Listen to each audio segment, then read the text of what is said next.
ഇനി പോട്ടെ, നിങ്ങൾ പലതും പറഞ്ഞ ശരിക്കും നിങ്ങളോടൊരു കാര്യം പറയാം. നിങ്ങൾ എന്താ പറഞ്ഞു? യൂണിയനെ എടുത്തു വെച്ചിട്ടെന്തോ കേരളത്തിനെന്തോ തകരാറുണ്ടെന്ന് സ്ഥാപിക്കാൻ ശ്രമിക്കുമ്പോഴാണ് ഞാൻ ഈ കണക്ക് അവതരിപ്പിക്കുന്നത്. ദയവ് ചെയ്ത് ഒരു മണ്ടത്തരം പറ്റിയാൽ അത് മണ്ടത്തരമാണെന്ന് പറഞ്ഞ് ഏറ്റു പറയുക. അല്ല നോക്കൂ, ഇത് ബ്രിട്ടാസിന് മനസ്സിലാവുന്നില്ലെങ്കിൽ എനിക്കൊന്നും പറയാൻ പറ്റില്ല. ഇത് ഒരു സാമാന്യ ബുദ്ധിന്റെ ഒരു വിഷയമാണ്. ഇൻഫന്റ് മോർട്ടാലിറ്റി കമ്മിയാവുന്നു, അത് നല്ല കാര്യമാണ്. ഏറ്റവും കമ്മിയുള്ള സ്റ്റേറ്റ് കേരളമാണ്, അതും നല്ല കാര്യമാണ്. പക്ഷെ അത് പറയുമ്പോൾ അത് എന്തുകൊണ്ട് CPM ഇത് പറയുന്നില്ല? ഏറ്റവും കൂടുതൽ യൂത്ത് മൈഗ്രേഷൻ ഇവിടുന്നാണ്. ആവറേജ് ലൈഫ് സ്പാൻ, ഇവിടെ താമസിക്കുന്ന ആവറേജ് ലൈഫ് ഏജ് സ്പാൻ ഏറ്റവും കൂടുതൽ കേരളത്തിനാണ്. Average age സിറ്റിസന്റെ. അതും മോർട്ടാലിറ്റി അല്ല, അതും ഇൻഫന്റ് ബർത്തിൽ കോറിലേഷൻ ഉണ്ട്. ഒരു ആവറേജ് ഏജ്, ഒരു സംസ്ഥാനത്തിന്റെ ആവറേജ് ഏജ് 60, 50 എല്ലാം ആയാൽ അതിൽ ചൈൽഡ് ബർത്തിന്റെ ഡയറക്റ്റ് കോറിലേഷൻ ആണ്.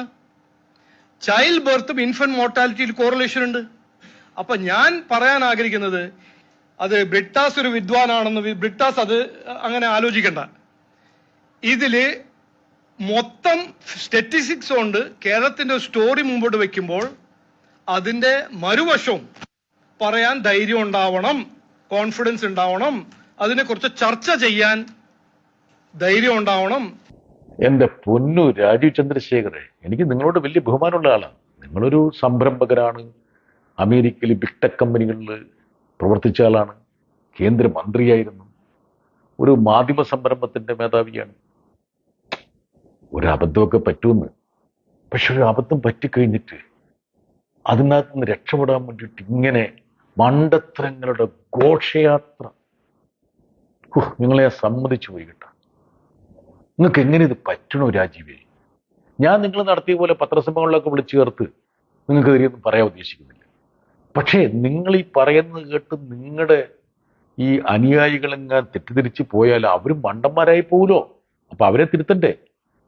നിങ്ങൾ എന്തൊക്കെയാ പറയണം? ശിശുമരണ നിരക്കിനെ കുറിച്ച് പറഞ്ഞു, കോറിലേഷൻ, ഇൻഫന്റ് മോർട്ടാലിറ്റിയും ലൈഫ് സ്പാനും മറ്റതും മറിച്ചും കോറിലേഷൻ. എന്തൊന്നാണ് രാജീവ് ഇത്? എന്ത് കോറിലേഷൻ? അല്ലെ, നിങ്ങൾ പറഞ്ഞത് എന്താണ്?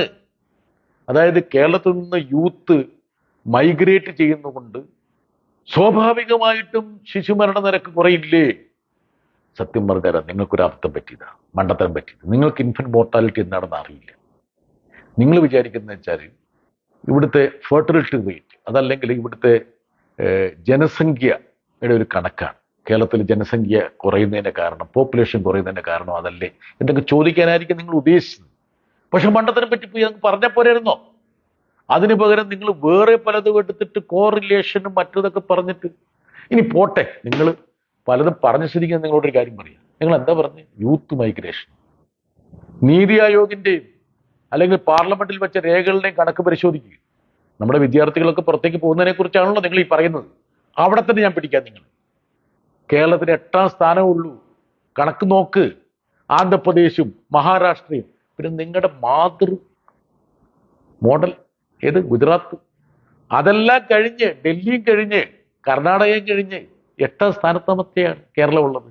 ഈ വിദ്യാർത്ഥികൾ മൈഗ്രേറ്റ് പോകുന്നതിനെ കുറിച്ചുള്ള കണക്കെടുക്കുകയാണെങ്കിൽ എൻ്റെ കണക്കല്ല കേട്ടാ, അത് നീതി ആയോഗിന്റെ കണക്കാണ്, മിനിസ്ട്രി ഓഫ് എക്സ്റ്റേണൽ അഫയേഴ്സ് പാർലമെന്റിൽ വെച്ച കണക്കാണ്.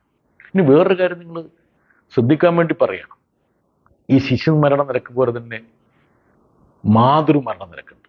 ശിശുമരണ നിരക്ക് 1000 കുട്ടികൾ ജനിക്കുമ്പോൾ അവർ ഒരു വർഷത്തിനിടയിൽ എത്ര പേര് മരിക്കുന്നുള്ളതാണല്ലോ. നമ്മൾ നേരത്തെ വിശദീകരിച്ച, നിങ്ങൾക്കത് ബോധ്യപ്പെട്ടില്ലെങ്കിലും. ഇനി മാതൃമരണ നിരക്കുണ്ട്. അതായത് 1,00,000 പ്രസവത്തിൽ എത്ര അമ്മമാർ മരിക്കുന്നു. അതാരാ പുറത്തിറക്കിയത് നിങ്ങൾക്കറിയാലോ? മിനിസ്ട്രി ഓഫ് ഹോം അഫയേഴ്സ് ആണ്. 2021 മുതൽ 23 വരെ കമ്പയർ ചെയ്ത കണക്ക്, 3 വർഷത്തെ കണക്ക് കഴിഞ്ഞ വർഷം സെപ്റ്റംബറിലാണ് പുറത്തിറക്കിയത്. ആ കണക്ക് ഞാൻ വായിക്കട്ടെ രാജീവ് ചന്ദ്രശേഖരെ. ആ കണക്ക് പ്രകാരം നിങ്ങളുടെ മാതൃ സംസ്ഥാനമായ ഉത്തർപ്രദേശ് 1,00,000 പ്രസവത്തിൽ അമ്മമാർ മരിക്കുന്ന കണക്ക് നോക്കിയാൽ 141, മധ്യപ്രദേശ് 142, ഛത്തീസ്ഗഡ് 146, നിങ്ങളുടെ മറ്റൊരു സംസ്ഥാനമായിട്ടുള്ള ഒഡീഷ 153, അസാം 110. കേരളത്തിൽ എന്നറിയോ? 30. അത് ആ കോവിഡ് കാലത്തെ ചില മരണങ്ങൾ ഒഴിവാക്കി കഴിഞ്ഞാൽ സാധാരണഗതിയിൽ ഒരു 19-നും 30-നും ഇടയ്ക്കാണ് കേരളത്തിന്റെ സംഖ്യ. ഇതൊക്കെ കേരളത്തിന്റെ ആരോഗ്യ മേഖലയുടെ ഒരു മേന്മയല്ലേ? നമുക്ക് ഈ മൈഗ്രേഷൻ ഉള്ളൊരു പുത്രിയല്ലെന്ന്. നമ്മൾ പണ്ട് കൊളംബിലേക്ക്, മലേഷ്യയിലേക്ക്, സിംഗപ്പൂരിലേക്ക് പോയില്ലേ? പക്ഷെ നിങ്ങളിത് എടുത്തു വെച്ചിട്ടെന്തോ കേരളത്തിനെന്തോ തകരാറുണ്ടെന്ന് സ്ഥാപിക്കാൻ ശ്രമിക്കുമ്പോഴാണ് ഞാൻ ഈ കണക്ക് അവതരിപ്പിക്കുന്നത്. ഞാനൊരു ദേശീയ ചാനലിന് നൽകിയ ഒരു പോഡ്കാസ്റ്റ് ആയിരുന്നല്ലോ നിങ്ങളെ പ്രകോപിപ്പിച്ചൊരു വിഷയം. എനിക്ക് നിങ്ങൾക്ക് ഒരു ഉപദേശം മാത്രമേ തരാനുള്ളൂ. ദയവ് ചെയ്ത് ഒരു മണ്ടത്തരം പറ്റിയാൽ അത് മണ്ടത്തരമാണെന്ന് പറഞ്ഞ് ഏറ്റു പറയുക. അത് ക്ലീൻ സ്ലേറ്റിൽ നമുക്ക് തുടങ്ങാം. പിന്നെ ഈ പറയുന്ന പോലെ അബദ്ധങ്ങളുടെ ഒരു ഘോഷയാത്ര നടത്തി നിങ്ങൾ സ്വയം അപഹാസ്യനാകും. നിങ്ങളൊരു പദവി അലങ്കരിക്കുന്ന ആളാണ്. എനിക്ക് നിങ്ങളോട് വലിയ ബഹുമാനമുണ്ട്. അതുകൊണ്ട് പറ്റുമെങ്കിൽ ഈ ഉപദേശം നിങ്ങൾ സ്വീകരിക്കുക.